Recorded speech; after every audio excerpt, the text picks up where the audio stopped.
Bonjour à tous, nous allons apprendre aujourd'hui, à partir du logiciel Excel, à construire une fonction de répartition dont vous avez pu voir l'utilisation à de nombreuses reprises dans les études de cas, dans le cadre de l'analyse globale des résultats.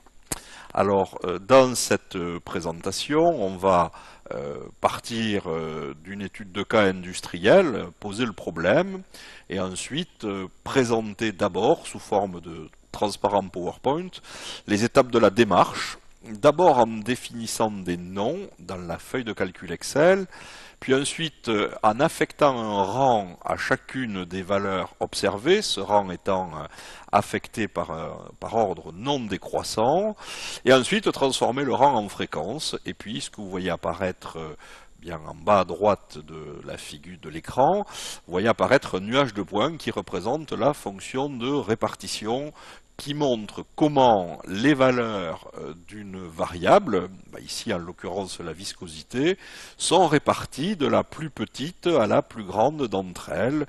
Et manifestement dans cet exemple, nous voyons apparaître un trou dans la distribution qui est synonyme de transformation, par exemple une transformation de Box-Cox par la suite. Et après cette séquence de mise en œuvre d'une fonction de répartition à l'aide du tableur Excel, on pourra aller plus loin avec une autre séquence qui nous conduira à définir des zones de liste déroulantes lorsqu'on est en présence de plusieurs réponses à analyser. On verra comment un petit menu déroulant permet d'animer la feuille graphique en faisant apparaître la fonction de répartition correspondant à la réponse d'intérêt. Alors, reprenons le contexte d'une étude qui porte sur la formulation d'un détergent. Nous sommes en présence de 3 constituants et les auteurs, en 1972, ont choisi la stratégie du Simplex Lattice Design, à savoir un maillage géométrique régulier du domaine expérimental en 15 mélanges dont vous voyez les coordonnées à l'écran. Et naturellement, face à ces mélanges, les auteurs ont mesuré un certain nombre de réponses. Ici, j'en ai retenu une, la viscosité.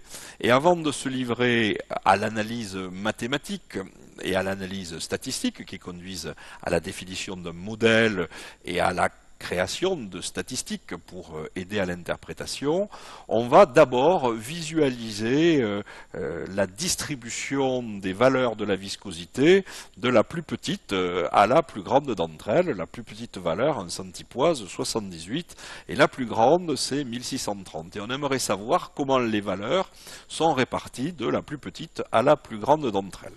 Alors pour ça, quelle démarche adopter? Eh bien, dans le tableur Excel, lorsqu'on utilise régulièrement le même jeu de données, on va associer à cette zone de données, on va lui associer un nom à partir du ruban formule.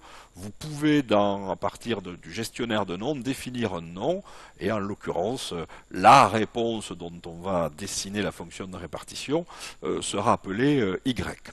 Ensuite, on va affecter à chacune des valeurs de la réponse un rang par ordre non décroissant. Un rang, c'est un nombre entier naturel non nul, donc qui démarre à 1. L'ordre non décroissant voulant dire que la plus petite valeur aura le rang 1, et le non décroissant veut dire que s'il y a des doublons, il faut en tenir compte. Voilà, c'est-à-dire s'il y a des ex-aequo, on en tiendra compte. Et Excel, vous allez voir, est capable de le faire automatiquement. Donc la valeur 78, eh bien, on lui associe le rang 1.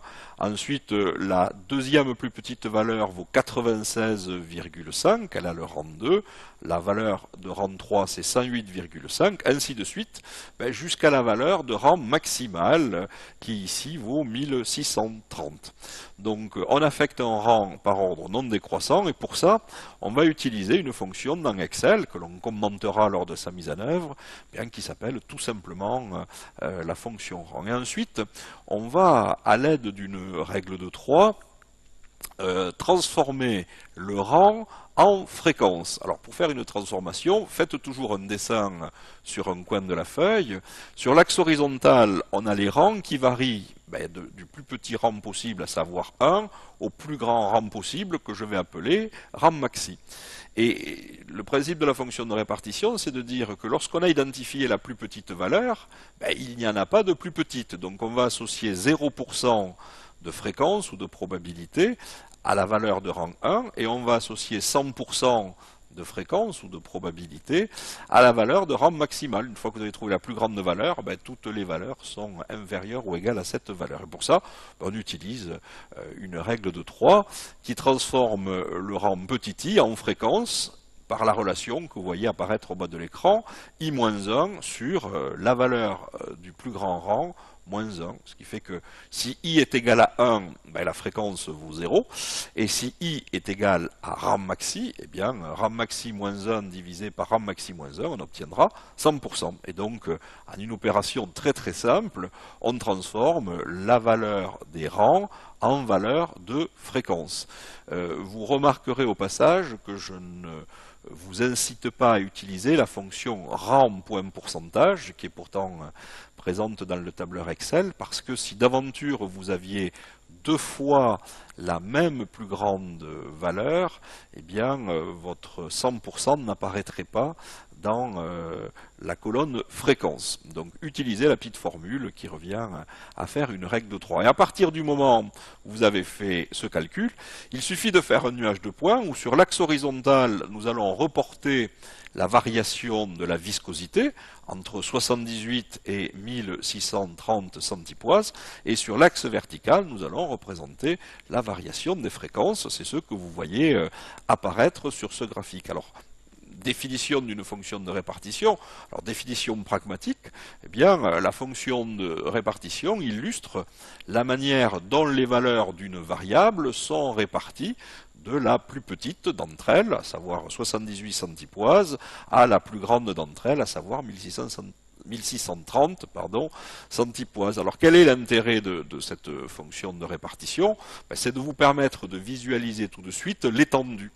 Et on a maintes fois dit dans les études de cas que lorsque l'étendue de variation d'une réponse dépasse un ordre de grandeur, donc une puissance de 10, il est souvent recommandé d'avoir recours, pour pouvoir utiliser des modèles polynomiaux, à des transformations, et par exemple la transformation logarithmique, la transformation en racine carrée, ou des transformations plus sophistiquées, en faisant appel à des transformations de Box-Cox, qui sont également présentées dans ces ressources, vont vous permettre de choisir la meilleure transformation pour l'ajustement du modèle. Et enfin, une fonction de répartition, ça sert également pour voir s'il y a des discontinuités dans la distribution. On pourrait très bien avoir une distribution de valeurs très étalée, mais étalée de façon continue. Et ici, vous apercevez que 14 mélanges ont donné des viscosités inférieures à 600 centipoises et un seul mélange a donné une viscosité beaucoup plus élevée, à 1630 centipoises, à se demander même si on n'aurait pas intérêt à redéfinir le domaine expérimental en excluant ce mélange, mais ce n'est pas l'objet de la représentation ici des fonctions de répartition. Un nuage de points, bien naturellement, Excel vous propose dans ses nombreux menus pour faire des graphiques l'option nuage de points XY que vous utiliserez dans ce cas. Alors je vous propose de passer tout de suite sur une feuille Excel pour mettre en œuvre ce que l'on vient de présenter. Donc vous retrouvez ici les 15 mélanges proposés dans la publication, et à droite de ces mélanges, la colonne, ici j'ai pris le parti de montrer la construction d'une fonction de répartition en présence d'une seule réponse, la réponse viscosité. Eh bien, puisque ce vecteur de résultat va être utilisé pour mettre en œuvre la fonction rang en particulier, je vais sélectionner les valeurs de ce vecteur et je vais leur affecter un nom. Pour leur affecter un nom, dans le ruban formule, au milieu de ce ruban, vous voyez qu'il existe un menu qui permet de définir un nom à une zone de valeur que vous avez préalablement sélectionnée, et je ne vais pas faire œuvre ou preuve d'originalité, je vais appeler de façon générique cette réponse ou les valeurs de cette réponse sous la forme de la notation Y. De telle sorte que lorsque je vais faire référence à l'ensemble de ces valeurs, plutôt que d'aller les sélectionner, eh bien, je vais les appeler par leur nom. Alors c'est ce que je vais faire tout de suite en utilisant la fonction rang. Donc lorsqu'on veut mettre en œuvre une fonction dans Excel, on sélectionne la zone de résultat. Donc ici, je veux connaître le rang de la valeur 362,5 centipoise dans la série de valeurs. Je vais chercher une fonction, je vais chercher dans toutes les fonctions la valeur rang. Je m'aperçois que Excel propose différentes fonctions qui permettent de renvoyer des rangs, dont des rangs en pourcentage, mais je ne vous invite pas à utiliser cette fonction. On va utiliser simplement la fonction rang. La fonction rang va renvoyer un entier naturel compris entre 1 et le rang maxi. Pour enseigner cette fonction, il faut d'abord que je lui dise quel est le nombre, quelle est la valeur dont je veux connaître le rang. Eh bien, c'est la valeur qui est dans la cellule G4. La référence va permettre de positionner cette valeur dans un ensemble de valeurs. Et ici, je n'ai plus à sélectionner les 15 valeurs de viscosité. Je tape tout simplement la lettre Y, ce qui évite également de figer les cellules lorsqu'on fait des recopies.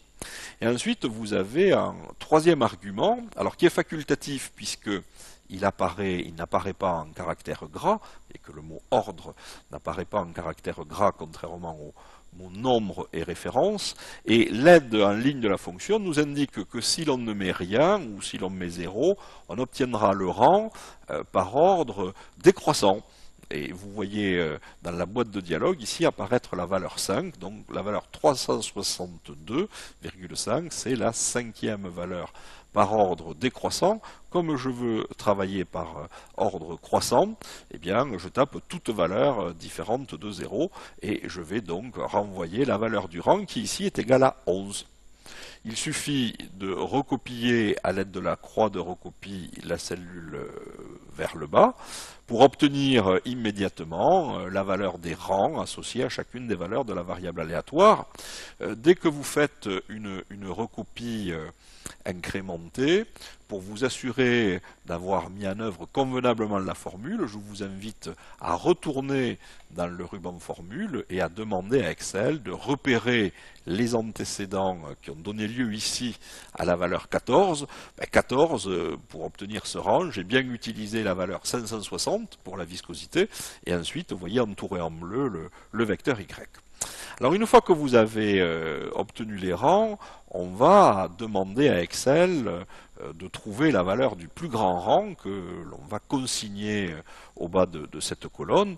Et ici, vous pouvez utiliser une fonction de position qui s'appelle la fonction max, qui va vous renvoyer eh bien, la plus grande valeur des rangs. Voilà, en l'occurrence 15, et je vais m'empresser de donner un nom au contenu de cette cellule, puisque je vais l'utiliser dans la colonne fréquence avec une recopie incrémentée, donc je vais l'appeler rang.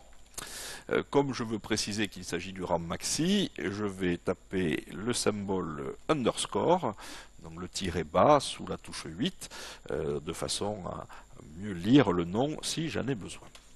Et à partir du moment où nous avons maintenant toutes les informations, petit i c'est la valeur du rang, rang maxi ça vaut 15, on peut mettre en œuvre la formule que l'on a obtenue précédemment avec une règle de 3, la valeur du rang moins 1 divisé au dénominateur par ce que j'ai appelé rang maxi moins 1. On valide avec la touche entrée, et ainsi on a transformé le rang en fréquence. 71% des valeurs sont inférieures ou égales à 362,5 centipoise. Il ne reste plus qu'à recopier la formule vers le bas pour s'apercevoir par exemple que 7% des valeurs sont plus petites que 96,5 centipoises et 57% des valeurs sont plus petites que 275 centipoises. De la même façon, n'hésitez pas à repérer les antécédents pour vérifier à plusieurs reprises que vous avez fait les bonnes sélections des cellules dans votre formule de calcul. À partir du moment où nous disposons du vecteur contenant les valeurs de la variable dont on souhaite représenter la fonction de répartition, on sélectionne la colonne qui contient les fréquences correspondantes. Je rappelle que pour faire une sélection multiple, après avoir sélectionné la première colonne, on appuie sur la touche CTRL et on sélectionne à la souris la deuxième colonne. On se rend dans le ruban insertion et dans tous les graphiques, on va chercher un nuage de points XY qui apparaît ici à l'écran et qui va être habillé de façon à effectivement limiter l'axe vertical sur une échelle qui va de 0 à 1, et c'est ce que je vous propose de regarder sur la fonction de répartition qui est ici.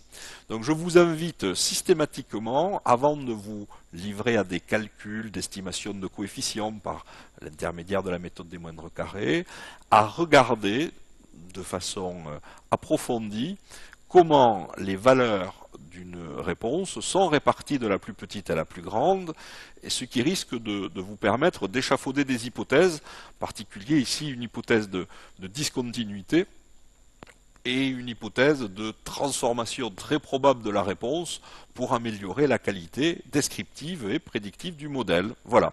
Donc je vous remercie de votre attention et je vous donne rendez-vous dans une prochaine séquence où l'on apprendra à mettre en place une zone de liste déroulante, c'est-à-dire un petit menu déroulant qui nous permettra, depuis le graphique de la fonction de répartition, d'appeler une à une les réponses observées quand il y en a plusieurs et avoir une interactivité ainsi avec la zone graphique pour pouvoir analyser à partir d'un seul fichier et d'un seul onglet toutes les fonctions de répartition. Donc merci encore de votre attention et puis je vous invite à mettre en œuvre l'exercice.